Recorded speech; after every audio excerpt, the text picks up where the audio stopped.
അസ്സലാമു അലൈക്കും വറഹ്മത്തുള്ളാഹി വബറകാത്തു. 5ാം ക്ലാസ്സിലെ പ്രിയപ്പെട്ട വിദ്യാർത്ഥികളെ, ഇന്ന് നടന്ന കിതാബുൽ ഫിഖ്ഹിന്റെ ചോദ്യപേപ്പറാണ് ചർച്ച ചെയ്യുന്നത്. 50 മാർക്കിനാണ് നമ്മുടെ പരീക്ഷ. ഒന്നാമത്തെ ചോദ്യം, യോജിച്ചവ ചേർക്കാം.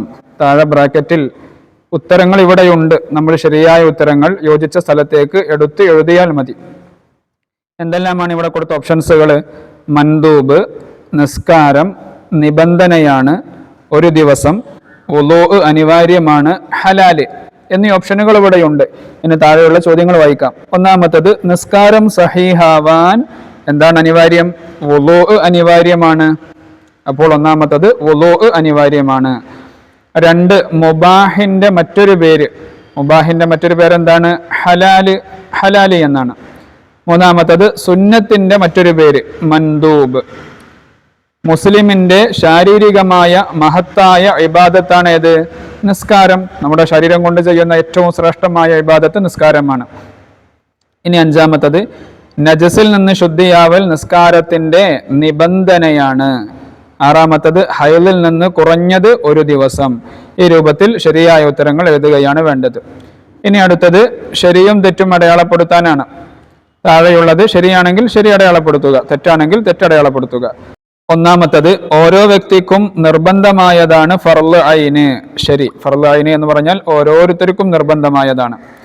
2ാമത്തത്, നഷ്ടപ്പെട്ട നിസ്കാരം ഖലാ വീട്ടണം. അതും ശരി. 3, നജസ് എന്നാൽ നിസ്കാരം ശരിയാവുന്നതിന് തടസ്സമാകുന്ന മാലിന്യങ്ങളാണ്. അതും ശരി. 4, നജസു കൂടുതലോ കുറവോ എന്ന് തീരുമാനിക്കുന്നത് പതിവനുസരിച്ചാണ്. അതും ശരി. ഇനി 5ാമത്തത്, സ്ത്രീകളുടെ ഗർഭാശയത്തിൽ നിന്ന് പുറപ്പെടുന്ന രക്തങ്ങൾ 2 ഇനമാണ്. അല്ല, അത് തെറ്റ്. 3 ഇനമാണ്. 6ാമത്തത്, ഖിബ്ലയിലേക്ക് തിരിയൽ വുളൂഇന്റെ ഫർളാകുന്നു. തെറ്റ്. ഖിബ്ലയിലേക്ക് തിരിയൽ വുളൂഇന്റെ സുന്നത്താണ്. ഈ രൂപത്തിൽ ശരിയും തെറ്റും അടയാളപ്പെടുത്തുകയാണ് വേണ്ടത്. ഇനി അടുത്തത് ഉത്തരം എഴുതാം. ഫർളുൽ കിഫായ എന്നാൽ എന്താണ്? ഫർളുൽ കിഫായ എന്ന് പറഞ്ഞാൽ സമൂഹത്തിൽ ഒരാൾ ചെയ്താൽ മതിയാകും, ആരും ചെയ്തില്ലെങ്കിൽ എല്ലാവരും ശിക്ഷിക്കപ്പെടും, കുറ്റക്കാരാകും. ഇതിനാണ് ഫർള് കിഫായ എന്ന് പറയുന്നത്. ഇനി ഇളവുള്ള 3 നജസുകൾ എഴുതുക. ഇളവുള്ള 3 നജസുകൾ ഏതൊക്കെയാണ്? പലതും നമ്മൾ പറഞ്ഞിട്ടുണ്ട്. ഏതെങ്കിലും 3 എഴുതിയാൽ മതി.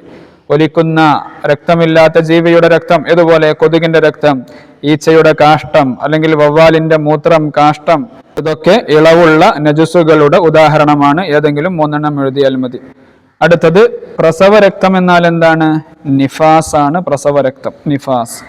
4, വുളൂഇൽ ശ്രദ്ധിച്ചു കഴുകേണ്ട ഭാഗങ്ങൾ ഏതൊക്കെയാണ്? വുളൂഇൽ ശ്രദ്ധിച്ചു കഴുകേണ്ടത് എന്തെല്ലാം? മടമ്പ്, അതുപോലെ പീളക്കുഴി, ഇതൊക്കെ ശ്രദ്ധിച്ച് കഴുകേണ്ടതാണ്. ഇനി അടുത്തത്, 2 വീതം എഴുതാം. നിസ്കാരത്തിനുള്ള തടസ്സങ്ങൾ പലതും പറഞ്ഞിട്ടുണ്ട്. ഏതെങ്കിലും 2 എഴുതിയാൽ മതി. ഹൈദ്, നിഫാസ്, ഭ്രാന്ത്, ബോധക്ഷയം, ഇതൊക്കെ തടസ്സങ്ങളാണ്. ഏതെങ്കിലും 2 എഴുതുക. ഇനി 2ാമത്തത്, മുതവസ്സിത്തായ നജസുകൾ.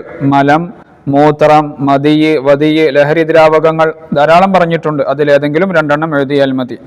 3ാമത്തത്, ഹൈദ്, നിഫാസ് എന്നിവ കൊണ്ട് ഹറാമായ കാര്യങ്ങൾ എന്തൊക്കെയാണ്? നിസ്കാരം, നോമ്പ്, സുജൂദ്, തവാഫ്.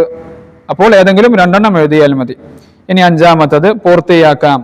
ഹറാം എന്ന് പറഞ്ഞാൽ എന്താണ്? ചെയ്താൽ ശിക്ഷയുള്ളത്, ഒഴിവാക്കിയാൽ കൂലിയുള്ളത്.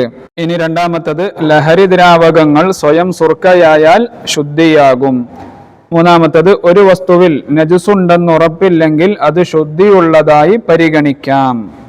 4, ഇസ്തിഹാലത്ത് എന്ന് പറഞ്ഞാൽ എന്താണ്? ഹൈള്, നിഫാസിന്റെ സമയത്തല്ലാതെ വരുന്ന രക്തമാണ്. 5, നോമ്പുകാരൻ ഉച്ചയ്ക്ക് ശേഷം മിസ്വാക്ക് ചെയ്യൽ കറാഹത്താണ്. അപ്പോൾ ഇങ്ങനെ ശരിയായത് കൊടുത്ത് അത് പൂരിപ്പിക്കുകയാണ് വേണ്ടത്. ഇനി അടുത്തത്, പൂരിപ്പിക്കാം. പ്രായപൂർത്തിയും ശുദ്ധിയുമുള്ള എല്ലാ മുസ്ലിമും ബുദ്ധി നിലനിൽക്കുന്ന കാലം മുഴുവനും നിസ്കരിക്കൽ വാജിബാണ്. അപ്പോൾ ശുദ്ധിയും അതുപോലെ കാലം, ഇത് 2 അവിടെ പൂരിപ്പിക്കുകയാണ് വേണ്ടത്. 2ാമത്തത്, സമ്പൂർണവും പരിശുദ്ധവുമായ ഇസ്ലാമിക ശരീഅത്തിന്റെ വിധികൾക്കാണ് അൽ അഹ്കാമുദ്ദീനിയ എന്ന് പറയുന്നത്. പരിശുദ്ധവുമായ ശരീഅത്തിന്റെ എന്ന് അവിടെ എഴുതി കൊടുക്കണം. ഇതാണ് ഇന്ന് 5ാം ക്ലാസ്സിൽ നടന്ന ഫിഖ്ഹിന്റെ ചോദ്യപേപ്പർ. വിദ്യാർത്ഥികളൊക്കെ നല്ല രൂപത്തിൽ തന്നെ ഉത്തരങ്ങൾ എഴുതിയിട്ടുണ്ടാകുമെന്ന് പ്രതീക്ഷിക്കുന്നു. അല്ലാഹു എല്ലാവർക്കും നല്ല വിജയം നൽകട്ടെ. അസ്സലാമു അലൈക്കും വറഹ്മത്തുള്ളാഹി വബറകാതുഹു.